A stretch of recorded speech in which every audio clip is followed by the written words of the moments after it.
অবশেষে হরমুজ প্রণালী অতিক্রম করেছে বাংলাদেশ শিপিং কর্পোরেশনের জাহাজ বাংলার জয়যাত্রা। জাহাজে থাকা ৩১ জন বাংলাদেশি ক্রু ও নাবিকরা নিরাপদ ও সুস্থ আছেন বলে জানিয়েছেন শিপিং কর্পোরেশনের ব্যবস্থাপনা পরিচালক। তিনি আরও জানান, সোমবার মধ্যরাত ৩টার দিকে জাহাজটি হরমুজ প্রণালী অতিক্রম করে।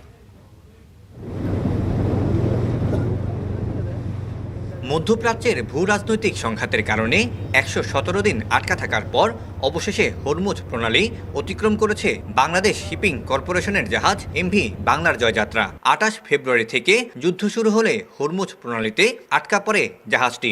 বর্তমানে জাহাজটি জ্বালানি নেয়ার জন্য সংযুক্ত আরব আমিরাতের ফুজাইরা বন্দরে রয়েছে বলে জানিয়েছে শিপিং কর্পোরেশন। প্রায় এটা ৮০ মাইল ডিস্টেন্সে ছিলাম, প্রায় এটা ৮-৯ ঘন্টা পরে আমরা হরমুজের মুখের কাছে আসি।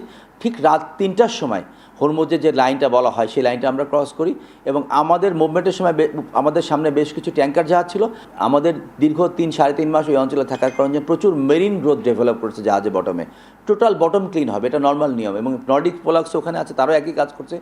আমরা কমপ্লিট করে আমাদের অলরেডি কার্গো নেওয়া আছে সার, এই সার নিয়ে আমরা সাউথ আফ্রিকাতে যাব। এদিকে জাহাজে থাকা নাবিকদের সব ধরনের সুযোগ সুবিধা নিশ্চিত করা হচ্ছে বলে জানায় কর্তৃপক্ষ। যখন কোনো যুদ্ধ সংকট পরিস্থিতি থাকে তখন আপনার ভালো ক্রু পাওয়া যায় না, আপনি যে রিপ্লেস করবেন, বিকজ এই জাহাজটা অপারেশন করতে আমাদের অত্যন্ত উন্নত মানের ক্রু দরকার হয়। তো কোয়ালিফাইড ক্রু যাওয়ার একটা পসিবিলিটি কম পাচ্ছিলাম, এই কারণে এগুলো স্টাডি করে হোমওয়ার্ক করে রেডি করে রেখেছিলাম। আর ইউএইতে ক্রু চেঞ্জের আমাদের একটা রেস্ট্রিকশন এখন পর্যন্ত আছে, তো সব কিছু মিলাই এটা আমাদের ফেভারে ছিল না, but it was an option. তাদের মোরাল সমুন্নত রাখার জন্য, তাদের রিক্রেশন ঠিক রাখার জন্য অ্যাডিশনাল $5 স্পেশাল পারমিশন নিয়ে আমরা $12 করে তাদেরকে দিয়েছি।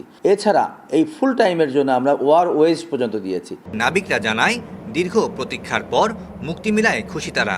The vessel Bangladesh Jayatra has safely and successfully crossed the Strait of Hormuz. Alhamdulillah, we are grateful for this achievement. We extend our sincere thanks to the Honorable Prime Minister of People Republic of Bangladesh, Managing Director, Bangladesh Shipping Corporation, and all officials whose dedication and tireless effort over the past 95 days made this possible. Thank you. দীর্ঘ অপেক্ষা শেষে আবারও বাণিজ্যিক পণ্য নিয়ে দক্ষিণ আফ্রিকার উদ্দেশ্যে চূড়ান্ত যাত্রা করল বাংলার জয়যাত্রা। Syed Tammim Mahmud, Star News, Chittagong.